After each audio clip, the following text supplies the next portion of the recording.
Hello, I am Pink Girl Teaches, and this is Love Recovery.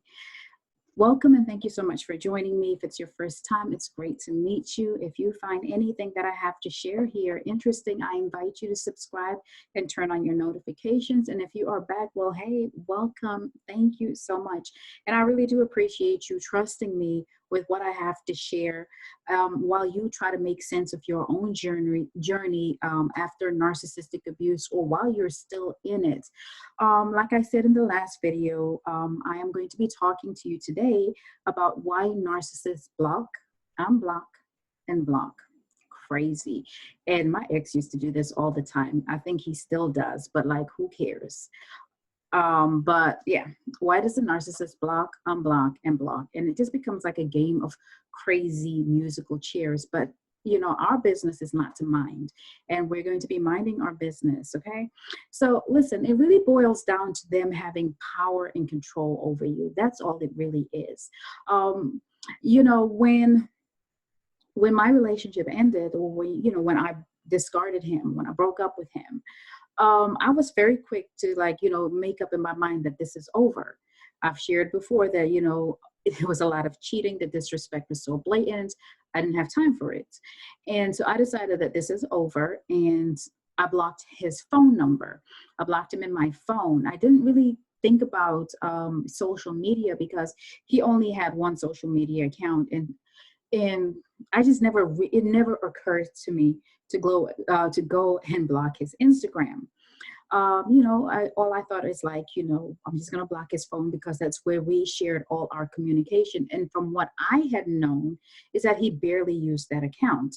I mean, I had the password and everything. I was in it more than he was. And this was because it was a business account and I was helping him with that. So it didn't really matter to me, or I didn't think twice. All I did is I took his account off my phone so it wouldn't come up on my feed anymore. And I left it alone. Like, I wasn't interested. I was done. And then, then I noticed my friends started sending me messages like, hey, so-and-so, let's call him Colin. All right. Colin keeps sending me messages saying how he's trying to get to know me, or, just what is up, or, he would just send requests and then start liking all of your pictures. Yeah, that's what the narcissist is going to do. They're going to try and triangulate you with your own friends. They are going to try to, just do anything to get your attention. But what I did is I was like, I'm going to say, I'm going to go say something. That's what I thought. And then I type in his account, and guess I can't find it. I'm blocked. Okay. So he wanted power and control. Now, here's the thing. If I had blocked him from my Instagram first, that would have given me the upper hand, because once somebody blocks you, and this is with Facebook too, whatever social media site, the only thing that you have control is your phone. Like, you can block somebody and keep it that way. They will never be able to call you from that number. But that's not how social media works. Once you block it, you retain all the control. And so, like I was saying, I just lost my thought for a moment. They want the upper hand. And so he had it, because he had the ability to unblock my account whenever he wanted to. Go ahead and look at it, because my page is public, and they're all public because they're all business accounts, and like stuff in it, so, okay, so I've been unblocked. And then I'll see I've been unblocked. And once I found that out, once he did that the first time, I went ahead and I blocked him. And what that in effect did was just issue a narcissistic injury, because he went on a rage, and he, and my friends after that had to just also go ahead and block him. And these were other accounts that I had been following, not even my initial friends. But they do this knowing that, told you a long story there, but they do this knowing that, because it's their upper hand. They know that you want that closure. They know that you want answers. They know that you are hurting. They know that, you're sad, you're upset, you're depressed, you're going through a range of emotions. And they know all of this. That's because they know you. They spend time studying you, finding out your patterns, finding out how do you think, how do you feel, how do you process things. And then they deny you the ability to reach out and get answers for that. or, you know, try to seek that closure that you're looking for. And they deny you that. That's what the block is for. And they sit back and they think, ha ha ha, I'm winning here because you're not getting the answers that you want and you don't have access to me. All the while, they're going around telling anybody and everybody who will listen how horrible of a person that you are, how you did A, B, C, D to them. Meanwhile, it's exactly what they did to you. They just kind of flip the roles around a bit. And of course, take on the role of victim because what? They are pathological liars and pathological cheaters, as well as pathological cheaters for the most part. I mean, you know, and so that's all it is. It's just to retain the upper hand from you or of you. So if you find out that you've been blocked, please don't even be upset. That's a good place to be. But if it ever comes to your attention that they unblock you, go ahead and block them. Deny them access into your life, because why do you need somebody like that in your life? That person is incapable of giving you any sort of closure. They will, you know, they'll try to test the waters, and that's why they will unblock you, so they can hover you to see what exactly is going on in your life. And you don't know when they're doing it because you're not necessarily thinking to go and check, and you shouldn't be. You shouldn't be trying to go back into the waters, you know, where you were drowning. You shouldn't be unpicking a scab that is trying to heal. Just let dead dogs sleep. Just let it be, you know, because there is nothing there for you. That is a shell of a person, and you're a whole person full of life, full of possibilities, full of opportunities, full of self-respect, self-love. You're able to regulate your own emotions and, you know, live the life that you want. Just because, you know, the narcissist walks out of your life or you walk out of their life, it doesn't mean your life ends. This is where you actually have a hallelujah moment and you begin to, you know, do the work to heal, but redesign your life, refocus on yourself, just redirect your thoughts back to the things that build you up. So take a look at your circle of friends, your circle of influence, and make sure it's solid. Make sure that the narcissist, if he is going to be reaching out to her, him or her, because it's both ways, if they're going to reach out to your circle, your family, your friends, your co-workers, make sure that, you know, you block the voices that you don't want to hear and that you don't need to hear, but spend more time with those that will uplift you, that will build you, that will encourage you, so that you have a healthy support system. They just, you know, that's just them trying to maintain a level of control over you. And it's, you have the power to stop it. You really do have the power to stop it, because the narcissist at the end of the day wants attention, whether positive or negative, it does not matter. And so, you know, when you see that they're starting to hover you, it's your opportunity to take the next step and block them. Don't ever try to get to the point, and don't allow the narcissist to get you to the point where you want to seek revenge on them.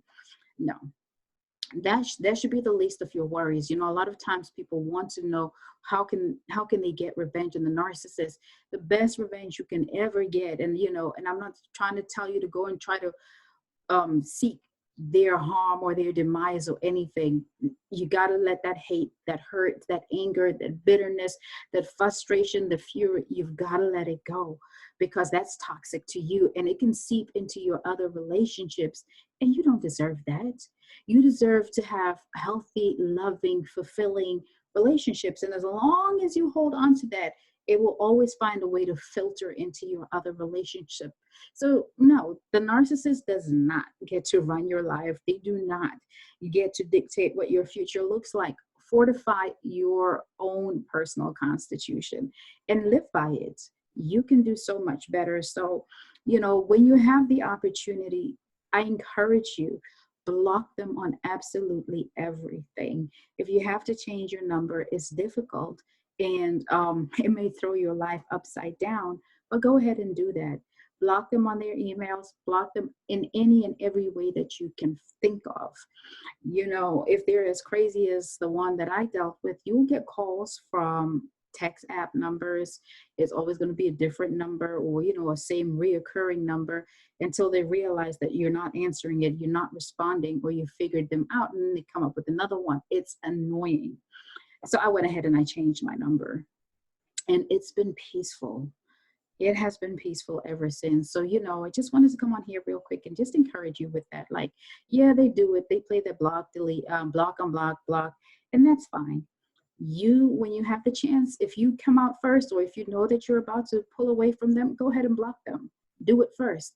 And then you retain that. But just remember that if you do that, you've issued a narcissistic injury. And the moment they find out, they're coming for you. They're coming for you through that smear campaign. They're going to try to talk to, like I said, any and everybody who will listen. And that's okay. Have some tough skin. Be ready for it and ignore it. That's your best defense right there. Ignore it. There's nothing, there's nothing that they can do with it. Like your attention is oxygen to them. It's like pouring oxygen in a fire. And so, you know, just ignore it. They'll stop. They'll stop because they don't like to be ignored. It hurts them. So listen, drink your water, mind your business, glow up, do what you got to do to take care of yourself, because at the end of the day, you really are the winner. And if you're in the midst of the pain, in the midst of the disappointment, it's okay. Trust me. I get it. And it's going to get better. Just take it day by day and just allow yourself to just experience the pain, but don't get stuck in it. You know, experience how you're feeling, acknowledge it, but don't stop. Don't let it drown you. Don't let it take you out. Continue to, you know, find out information about this, because knowledge is power. And once you know them, and you will anticipate all their moves. So this whole block, unblock, block, you can do, you know, don't let it phase you, and don't be intimidated by it. Don't chase them for closure. You can give yourself closure. Tell yourself that they were, that they are somebody who took advantage of you.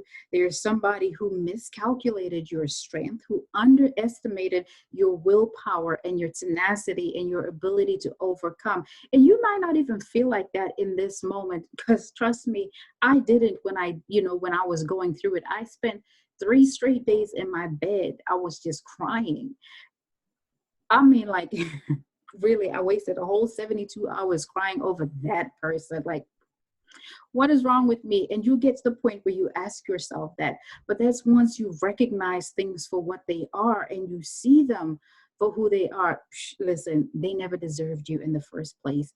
And you set the bar low when you allow them into your life. And that's all it is. Once you get to that point, you're good. You're good, and you can and you will get there. And if you are there, congratulations. Now do everything in your power to stay there and never find yourself in one of those situations. So that's all I wanted to share with you today. Thank you so much for joining me. I enjoy your participation, your comments, your questions. Keep them coming. I enjoy talking to you. So until next time, take care of yourself and take care of each other. Bye.